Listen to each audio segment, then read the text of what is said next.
नमस्कार। और देश के करोड़ों पेंशन भोगियों और कर्मचारी भविष्य निधि संगठन के सदस्यों का हमारे विशेष कार्यक्रम में हार्दिक अभिनंदन है। आज की यह पेशकश सिर्फ एक खबर नहीं, बल्कि उन करोड़ों उम्मीदों का प्रतिबिंब है जो वर्षों से एक बेहतर और सुरक्षित भविष्य की राह देख रही हैं।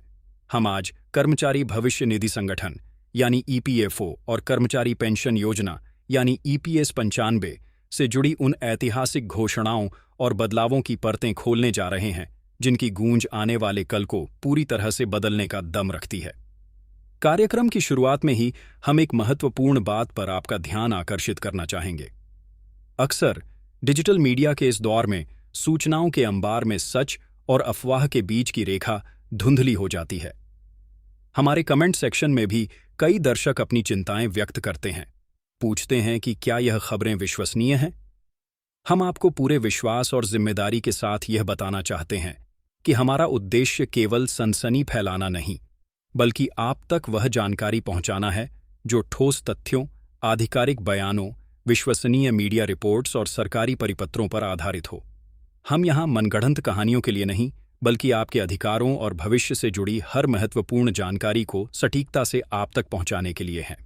इसलिए हमारा आपसे विनम्र आग्रह है कि इस विश्लेषण को अधूरा न छोड़ें। पूरी तस्वीर को समझें, हर पहलू को जानें और फिर अपनी एक सुविज्ञ राय कायम करें। तो चलिए अब उस महागाथा का आरंभ करते हैं जिसका शीर्षक है पेंशन का नया सवेरा। 7,500 रुपये की मासिक पेंशन और ईपीएफओ का डिजिटल कायापलट।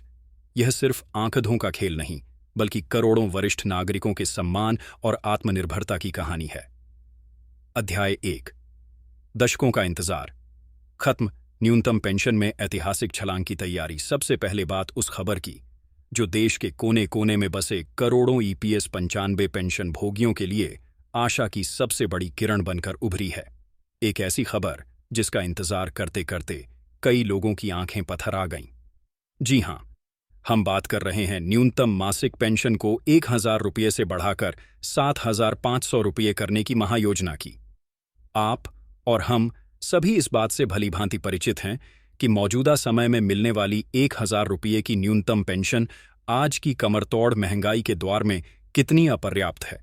यह एक ऐसी राशि है जिसमें एक सम्मानजनक जीवन जीना तो दूर, महीने भर की आवश्यक दवाइयों का खर्च चलाना भी एक चुनौती है।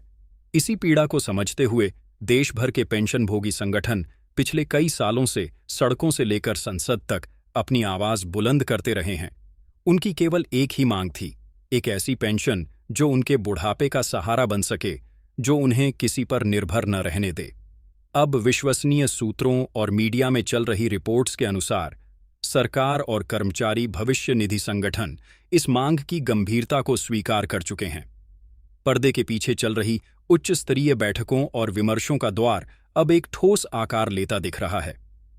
जो खबरें छनकर बाहर आ रही हैं, उनके मुताबिक सरकार वर्ष 2025 को लक्ष्य बनाकर इस ऐतिहासिक पेंशन वृद्धि को धरातल पर उतारने की एक विस्तृत रूपरेखा तैयार कर रही है।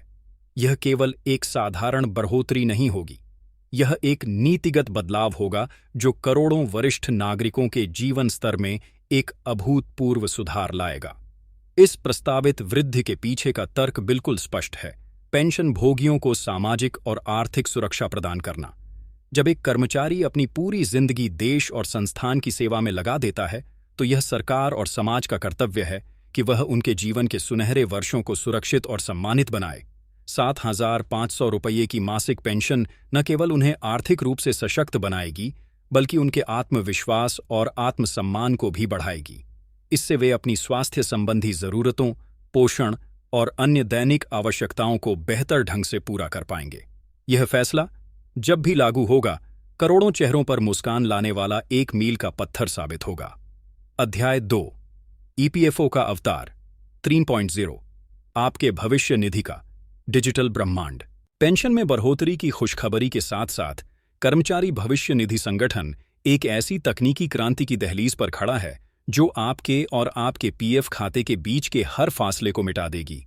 अलविदा कह दीजिए उन लंबे फॉर्म्स को, दफ्तरों के अनगिनत चक्करों को और महीनों के इंतजार को। स्वागत कीजिए ईपीएफओ 3.0 का, एक नया, उन्नत और एकीकृत डिजिटल प्लेटफॉर्म जो आपके भविष्य निधि से जुड़े हर काम को आपकी उंगलियों पर ले आएगा। केंद्रीय श्रम और रोजगार मंत्रालय, जिसके अगुवा माननीय मनसुख मांडविया जी हैं, ने इस महत्वाकांक्षी परियोजना की पुष्टि की है।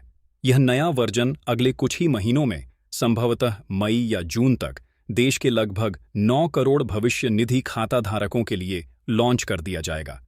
ये सिर्फ एक सॉफ्टवेयर अपडेट नहीं, बल्कि एक पूरी कार्यप्रणाली का कायापलट है। तो क्या खास होगा इस नए डिजिटल अवतार में? आइए इसके कुछ क्रांतिकारी फीचर्स पर नजर डालते हैं। एटीएम से पीएफ निकासी की सुविधा। यह शायद सबसे बड़ी और सबसे रोमांचक सुविधा है। कल्पना कीजिए, आपको किसी आकस्मिक जरूरत के लिए पैसों की आवश्यकता है। अब आपको ऑनलाइन क्लेम भरने और उसके सेटलमेंट का इंतजार करने की जरूरत नहीं होगी। ईपीएफओ आपको एक विशेष कार्ड जारी करेगा, जो बिल्कुल आपके बैंक के एटीएम कार्ड की तरह काम करेगा। आप इस कार्ड का उपयोग करके अपनी जरूरत के अनुसार राशि सीधे एटीएम से निकाल सकेंगे।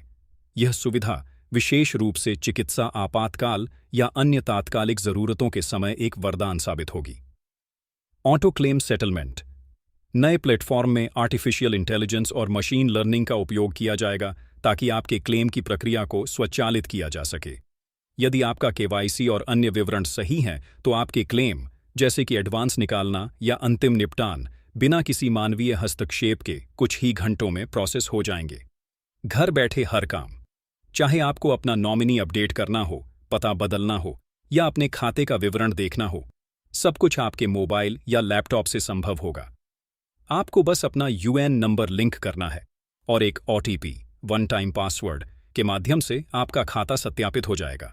इसके बाद आप कुछ ही क्लिक्स में कोई भी बदलाव कर सकेंगे। इससे न केवल आपका समय बचेगा, बल्कि दफ्तरों के चक्कर काटने की परेशानी से भी आपको स्थायी रूप से मुक्ति मिल जाएगी। एक देश, एक प्लेटफॉर्म। सरकार की योजना ईपीएफओ के इस नए प्लेटफॉर्म को एक अम्ब्रेला सोशल सिक्योरिटी प्लेटफॉर्म के रूप में विकसित करने की है। भविष्य में अटल पेंशन योजना, प्रधानमंत्री जन धन योजना और प्रधानमंत्री जीवन ज्योति बीमा योजना जैसी अन्य सामाजिक सुरक्षा योजनाओं को भी इसी प्लेटफॉर्म से जोड़ा जाएगा। इसका मतलब है कि आपको अलग अलग योजनाओं के लिए अलग अलग जगहों पर जाने की जरूरत नहीं होगी, सब कुछ एक ही जगह पर उपलब्ध होगा। यह डिजिटल छलांग पारदर्शिता, गति और सुविधा के एक नए युग की शुरुआत करेगी, जिससे देश के करोड़ों कर्मचारियों का अपने ही पैसे पर नियंत्रण और अधिक मजबूत होगा। अध्याय 3, हायर पेंशन का विकल्प। अपनी वास्तविक कमाई पर पाएं ज्यादा पेंशन। ईपीएफओ ने हाल के दिनों में एक और महत्वपूर्ण सुविधा प्रदान की है, जिसने कर्मचारियों को अपने सेवानिवृत्ति के बाद के जीवन को और बेहतर बनाने का एक सुनहरा अवसर दिया है। यह सुविधा है हायर पेंशन या उच्च पेंशन का विकल्प। इसे सरल शब्दों में समझते हैं। अब तक आपकी पेंशन की गणना एक निर्धारित वेतन सीमा 15,000 रुपये के आधार पर होती थी, भले ही आपकी वास्तविक सैलरी इससे कहीं ज्यादा क्यों ना हो। लेकिन हायर पेंशन के विकल्प के तहत आप अपनी वास्तविक पूरी सैलरी के आधार पर पेंशन योगदान कर सकते हैं। इसका सीधा सा मतलब है, जितना ज्यादा योगदान उतनी ज्यादा पेंशन। यह विकल्प विशेष रूप से उन कर्मचारियों के लिए फायदेमंद है जिनकी सैलरी काफी अच्छी है और जो चाहते हैं कि रिटायरमेंट के बाद भी उनकी जीवन शैली में कोई बद्धा समझौता न करना पड़े। कौन है पात्र? यह विकल्प उन सभी कर्मचारियों के लिए उपलब्ध है जो 31 अगस्त 2014 से पहले ईपीएस के सदस्य थे और अभी भी सेवा में हैं। इसके लिए कर्मचारी और नियोक्ता दोनों को संयुक्त रूप से ईपीएफओ के पोर्टल पर जाकर आवेदन करना होता है। ईपीएफओ ने इसकी समय सीमा भी बढ़ाई है ताकि अधिक से अधिक पात्र लोग इसका लाभ उठा सकें। यह कदम पेंशन प्रणाली को और अधिक लचीला और कर्मचारी अनुकूल बनाने की दिशा में एक बड़ा कदम है। यह आपको यह अधिकार देता है कि आप अपनी वित्तीय योजना के अनुसार अपनी सेवानिवृत्ति की प्लानिंग कर सकें। वास्तविक वेतन पर पेंशन की गणना यह सुनिश्चित करेगी कि आपकी पेंशन राशि आपकी सेवा के दौरान की आपकी आर्थिक स्थिति का सही प्रतिबिंब हो। अध्याय 4, सामाजिक सुरक्षा का एकीकृत कवच। सरकार का दृष्टिकोण केवल पेंशन या पीएफ तक ही सीमित नहीं है, बल्कि एक व्यापक और एकीकृत सामाजिक सुरक्षा तंत्र बनाने का है। इसी दिशा में एक और बड़ी खबर है ईएसआईसी, कर्मचारी राज्य बीमा निगम और आयुष्मान भारत योजना का एकीकरण। इस ऐतिहासिक कदम के तहत ईएसआईसी के तहत आने वाले करोड़ों लाभार्थी अब आयुष्मान भारत योजना के पैनल में शामिल निजी और धर्मार्थ अस्पतालों में भी अपना इलाज करा सकेंगे। वर्तमान में ईएसआईसी लगभग 18 करोड़ लोगों को स्वास्थ्य सेवाएं प्रदान कर रहा है। इस एकीकरण से उनके लिए उच्च गुणवत्ता वाले अस्पतालों का एक बहुत बड़ा नेटवर्क खुल जाएगा, जिससे उन्हें बेहतर और त्वरित चिकित्सा सुविधाएं मिलेंगी। अब बात करते हैं ईपीएफओ के वित्तीय सामर्थ्य की। आज की तारीख में कर्मचारी भविष्य निधि संगठन के पास 27 लाख करोड़ रुपए का एक विशाल कोष है, जो इसे दुनिया के सबसे बड़े सामाजिक सुरक्षा संगठनों में से एक बनाता है। आपके इस पैसे पर आपको हर साल एक आकर्षक ब्याज दर भी मिलती है, जो वर्तमान में 8.15% है। वित्तीय वर्ष 2024-25 में ही ईपीएफओ में 3,71,000 करोड़ रुपए का रिकॉर्ड कलेक्शन हुआ, जो इस संगठन में लोगों के अटूट विश्वास को दर्शाता है। निष्कर्ष: भरोसे की बुनियाद पर एक सुनहरा कल। तो दोस्तों, आज के इस विस्तृत विश्लेषण में आपने उन तमाम बढ़ी और सकारात्मक खबरों को जाना जो कर्मचारी भविष्य निधि संगठन के गलियारों से निकलकर आपके भविष्य को आकार देने आ रही हैं। चाहे वह न्यूनतम पेंशन को 7,500 रुपये करने की ऐतिहासिक तैयारी हो, ईपीएफओ 3.0 के माध्यम से आने वाली डिजिटल क्रांति हो, या फिर हायर पेंशन के माध्यम से अपनी सेवानिवृत्ति को और सुरक्षित करने का विकल्प हो, हर कदम कर्मचारियों और पेंशन भोगियों के सशक्तिकरण की दिशा में उठाया जा रहा है। हम एक बार फिर अपनी बात दोहराना चाहेंगे। हमारा काम आप तक हर उस खबर को पहुंचाना है जो चर्चा में है और जिसके पीछे ठोस आधार है। हम समझते हैं कि सरकारी प्रक्रियाओं में समय लगता है और घोषणाओं को हकीकत बनने में कई चरण पार करने होते हैं, लेकिन इन बदलावों की चर्चा का शुरू होना ही अपने आप में एक बहुत बड़ी जीत है। ये दिखाता है कि आपकी आवाज़ सुनी जा रही है और आपके हितों को प्राथमिकता दी जा रही है। अगर आप और अधिक पुष्टि करना चाहते हैं, तो हम आपको सदैव प्रोत्साहित करते हैं कि आप ईपीएफओ की आधिकारिक वेबसाइट और सरकार द्वारा जारी की जाने वाली अधिसूचनाओं पर भी नज़र बनाए रखें। एक जागरूक नागरिक के तौर पर यह आपका अधिकार भी है और कर्तव्य भी। हमें उम्मीद है कि हमारी यह पेशकश आपके लिए जानकारीपूर्ण और उपयोगी साबित हुई होगी। हमारा आपसे निवेदन है कि इस आवाज़ को दबने न दें। इस वीडियो को अधिक से अधिक लोगों के साथ साझा करें, ताकि देश के हर पेंशनभोगी और पीएफ खाताधारक तक यह महत्वपूर्ण जानकारी समय पर पहुंच सके। ज्ञान ही सबसे बड़ी ताकत है, और जब आप अपने अधिकारों के प्रति जागरूक होते हैं, तभी आप उनका पूरा लाभ उठा सकते हैं। अगर आप हमारे चैनल पर पहली बार आए हैं, तो कृपया इसे सब्सक्राइब करना न भूलें और साथ ही उस बेल आइकॉन को भी ज़रूर दबा दें, ताकि भविष्य में आने वाली हर बढ़ी और महत्वपूर्ण अपडेट आप तक सबसे पहले पहुंच सके। आपके समय और विश्वास के लिए आपका बहुत बहुत धन्यवाद। मिलते हैं अगली वीडियो में एक और बढ़ी खबर के साथ। जय हिंद, जय भारत।